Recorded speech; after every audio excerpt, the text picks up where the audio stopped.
What's something that's clearly a scam but Americans have been conditioned to believe is normal? All you can eat anything, especially sushi restaurants. Do you really think that you're gonna eat $40 worth of sushi in like a couple rounds? If anything, you're probably only ordering like 2 to 3 rounds and then dessert. If you really think about it, the amount of food that you're ordering doesn't equate to the base price of what you're paying for, which is probably like $40.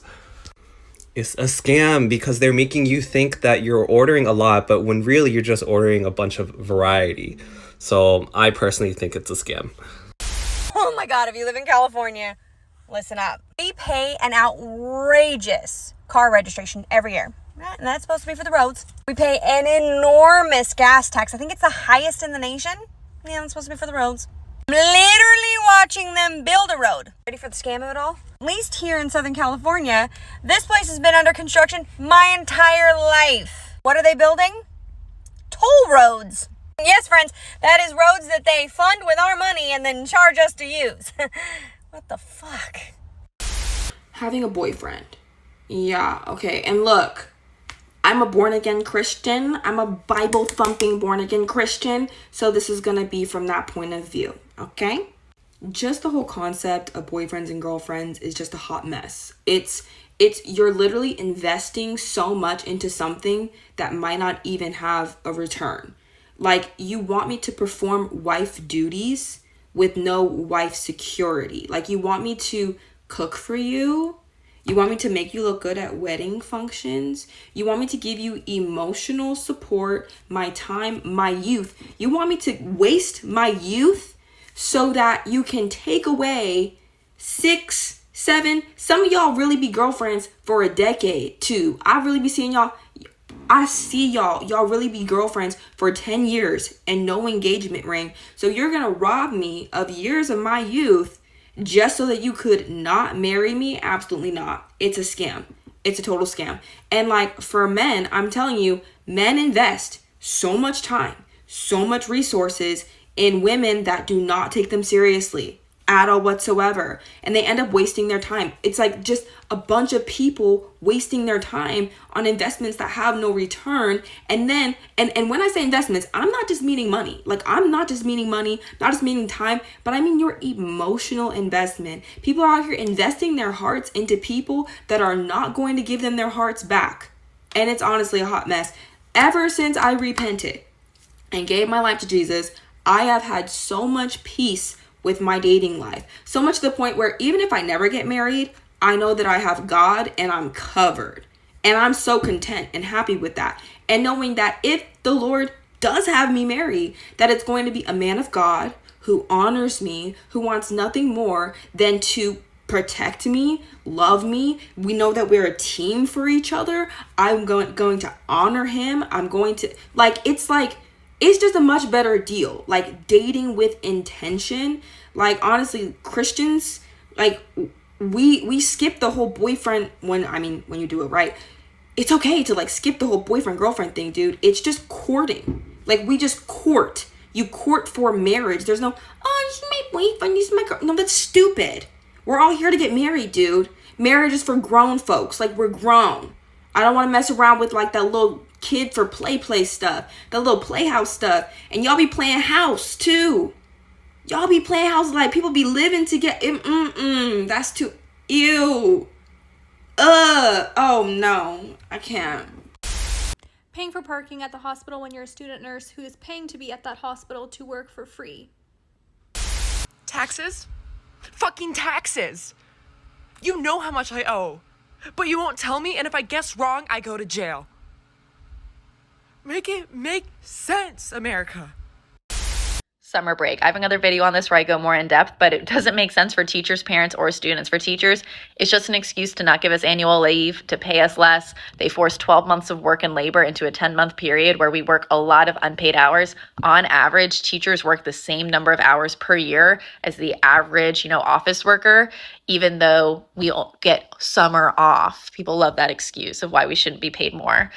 For parents, I don't know a lot of families that have an extra couple $1,000s lying around for childcare over the summer months. For students, we know that this is not best practice. I don't know a single teacher that does not think of a student with a disability, or a student who they had to put extra snacks in their backpack, or a student who they know's parents, had kind of a rough relationship.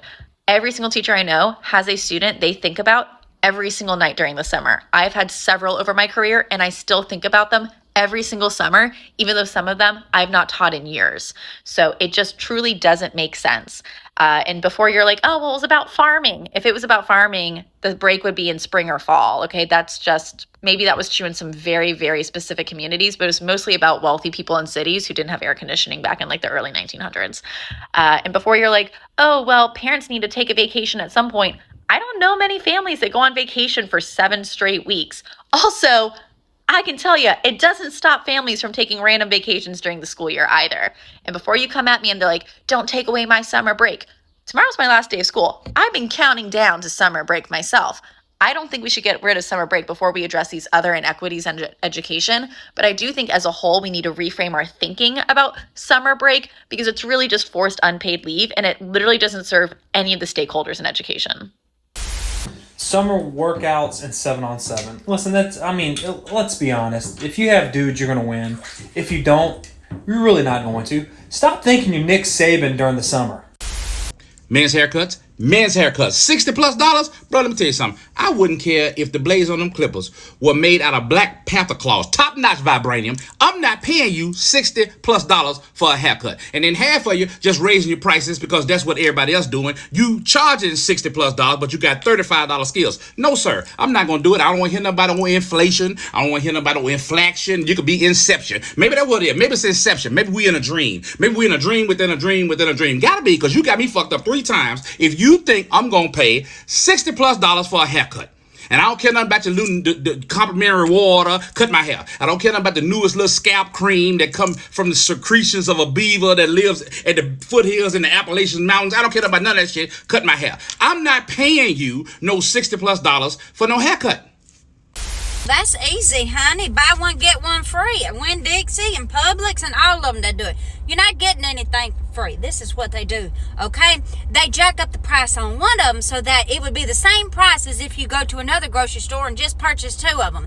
Nothing is for free, ever. The only thing you ever get for free is going to be a little sample of something, but it better be this tiny, okay? Because I ain't going to give you a big sample. It's going to be that tiny, okay? It is never, excuse me, ever buy one, get one free. You're not getting anything for free. You're just double paying for the one of them, okay?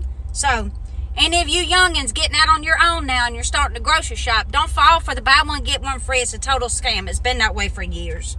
And Winn-Dixie, y'all need to stop, because y'all the ones that started it, I think. It's a scam. The whole thing is a scam. It's a scam.